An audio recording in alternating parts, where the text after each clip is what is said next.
Bien, y vamos a continuar aquí en portada, conversando ahora con el expresidente de Agrobanco, el señor Marco Vinelli. ¿Qué tal? Hola Mario, ¿cómo estás? Buenas noches. Bien, buenas noches, gracias por acudir a la Solo quería invitación. aclararle que no llegué a fungir el cargo Ah, no. porque había conflicto de intereses, así que tuve que retirarme Es inmediatamente, decir, ¿no? usted fue nombrado, pero no llegó a No asumir el llegué, cargo. no llegué a asumir el cargo. ¿Cuál fue el conflicto de intereses, si no es indiscreción? Yo pertenecía a un fondo de inversión y además el banco había hecho unas denuncias en el pasado, en el cual mencionaban ellos que yo estaba involucrado. Ujú. En realidad yo no estaba involucrado porque soy testigo, no soy implicado, pero finalmente las normas dicen que no puedo asumir, así que no pude asumirlo. Y respecto de lo primero, el conflicto de interés, ¿usted no tenía conocimiento de eso cuando aceptó el encargo? No, no tenía conocimiento precisamente porque en la denuncia yo soy el testigo y en el otro caso no tengo nada que ver con el banco, así que no tenía conocimiento de ese Es tema. decir, usted en realidad no ha trabajado con Agrobanco. Como presidente del directorio, no. ¿Cómo? Yo fui miembro del directorio 2, 3 años antes en Ya, el y Agrobanco. en ese momento no había conflicto de En interés. ese momento no tenía conflicto de intereses, así es. Muy bien.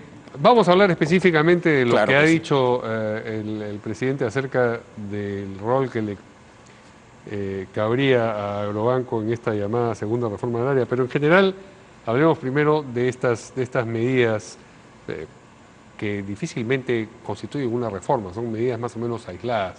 ¿Qué impresión tiene usted de lo que ha anunciado ayer el presidente con relación al agro? Sí, mire, yo lo que creo, primero yo he trabajado en el sector mucho tiempo, es más, soy ahorita, soy agricultor directamente involucrado en este tema, y lo que veo es que lo que han hecho es cambiarle de nombre a las acciones que hace el Ministerio de Agricultura actualmente. El Ministerio de Agricultura ha sido cambiado hace más o menos año y medio, Ministerio de Desarrollo Agrario y Riego, y que hoy día hace funciones de asociatividad de los pequeños agricultores, promoción de mercados y otras actividades que justo lo han mencionado el día de ayer.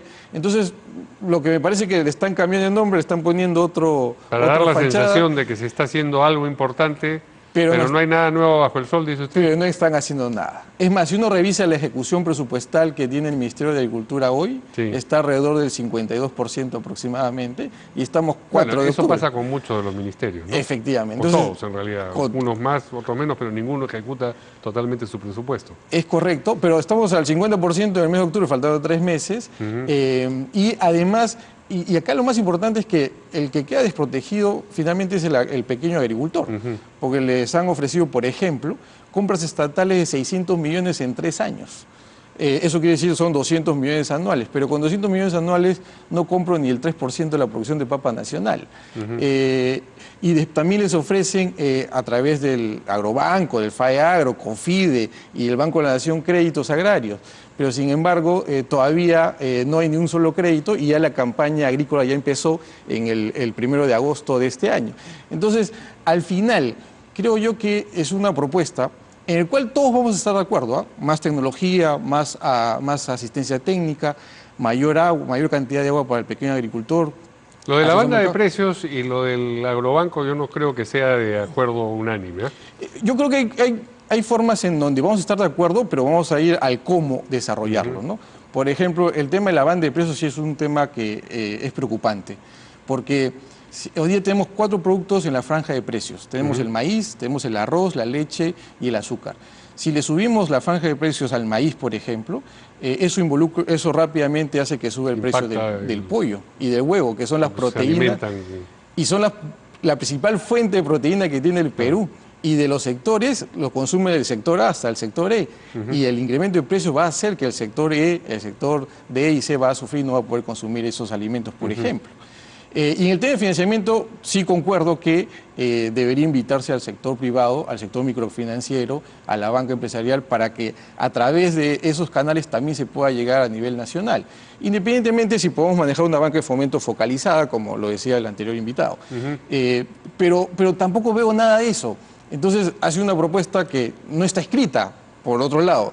Han anunciado que o han amenazado al Congreso que van a hacer un Que si no aprueban aquello que todavía no está presentado, los mandan de regreso a su casa. Pero no hay nada ni siquiera escrito, no está la ley, no está la propuesta. Entonces, creo que es un tema más de símbolos lo que han hecho y finalmente el que más se ve afectado hoy día es el pequeño agricultor, que ya empezó su campaña, como te mencionaba, el 1 de agosto y que hoy día no tiene respuesta de un ministerio que pareciera estar paralizado como todos los organismos del Estado, ¿no? Digamos, si usted tuviera que resumir, si lo estoy entendiendo bien, entonces dice usted que hay mucho ruido y pocas nueces en esta segunda reforma agraria. Efectivamente. Y obviamente eso no quiere decir que no estemos atentos.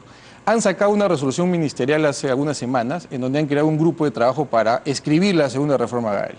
Ya lo presentaron el domingo, pero hay que escribirla. Eso me parece un poco raro. Pero independientemente de eso, no han invitado, por ejemplo, a la academia.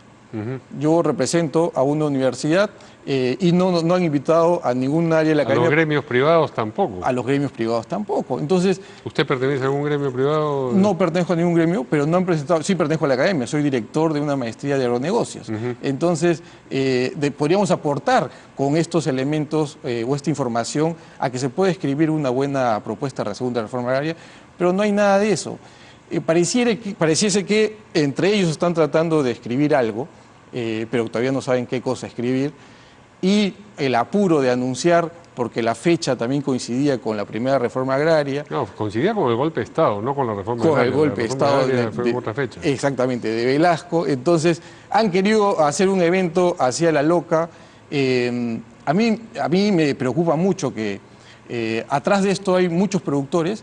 Han estado presentes ese día, han escuchado, pero yo creo que van a pasar 3, 4, 5 meses y no van a recibir nada del Ministerio de Agricultura. Eso es lo más llamativo de todo esto. Bueno, pero eso sería un problema, porque se genera expectativa, esa expectativa no se ve satisfecha y eso termina teniendo un costo más que un beneficio político, ¿no? Y lo que pasa es que no todos buscamos el beneficio finalmente y la prosperidad de todos los peruanos. Entonces, si alguien sale a decir esta reforma y yo o todo el mundo escuchaba con buena expectativa que venía, pero finalmente no viene nada, ¿no?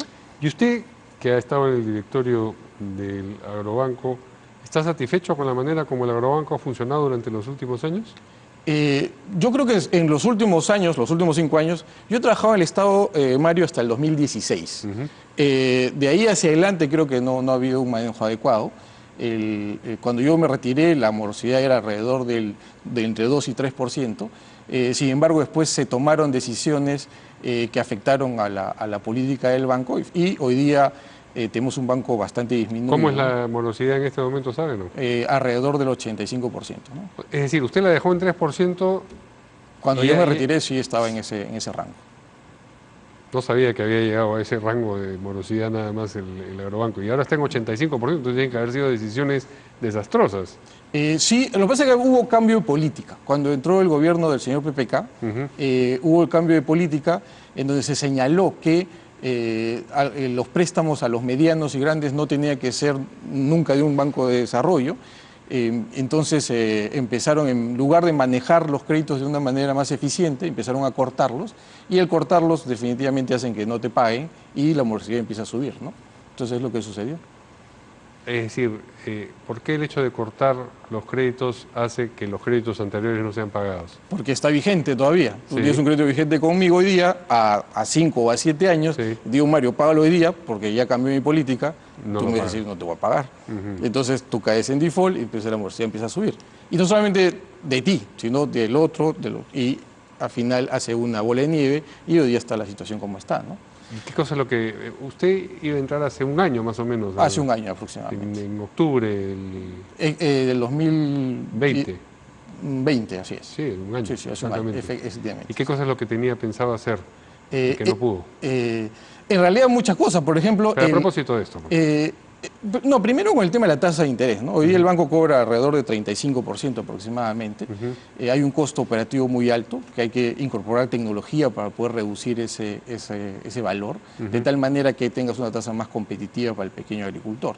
Lo segundo, focalizar las intervenciones, ¿no? Determinados agricultores que sí lo necesitan, y sobre todo teniendo en cuenta que el sector agro tiene dos elementos muy marcados. Uno es el crédito de campaña, que es el que uno siembra hoy día, cosecha dentro de 4, 5, 9 meses, y el otro crédito que es el de largo y mediano plazo, que tiene que ver con tecnología, tractores, sistemas de riego o alguna plantación misma que demora, por ejemplo, la palta 3 años, el café 3 años, etc. Entonces había que enfocar ese tipo de decisiones, pero lamentablemente no se pudo hacer, ¿no? Así que no hay problema. Ha mencionado usted el riego y eso me trae a la memoria precisamente otro de los puntos de los que se habló ayer, que mencionan metafóricamente sembrar agua. Sí, lo que pasa es que la siembra de agua es una actividad Sí. ancestral.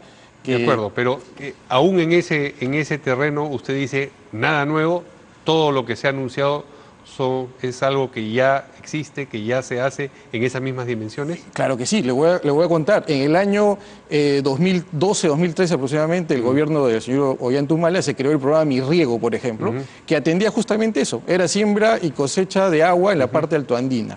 Cuando llegó el gobierno de PPK le cambiaron de nombre y le pusieron Sierra Azul. Dentro del mismo ministerio y también le dieron un presupuesto y siguió ejecutándose las obras de Sierra Azul. Pero ya son actividades que se vienen haciendo en la parte altoandina. Entonces, recuerdo que el primer año tuvo 1.500 millones de soles ese programa. Cuando hubo el cambio de gobierno adicionaron más presupuesto y hoy día nos dicen necesitamos más agua. Yo digo que sí. Por eso le mencionaba, todos estamos de acuerdo con lo que se ha mencionado, pero el tema va al cómo. Y hoy día, que tienen recursos, están en 50% de ejecución. Muy bien, yo le agradezco mucho la entrevista Gracias. al señor Marco Vinelli, ex integrante del directorio de Agrobanco. Gracias. Con eso estoy diciendo digamos, lo que en preciso, efecto ocurrió. Así. Muchas gracias. Gracias Buenas a usted. noches. Y nosotros nos vamos recordándoles, como siempre, la necesidad de continuar usando doble mascarilla, cubriendo de nariz a barbilla, la necesidad de seguir lavándose las manos y conservar la distancia social. Nos vemos mañana. Chao.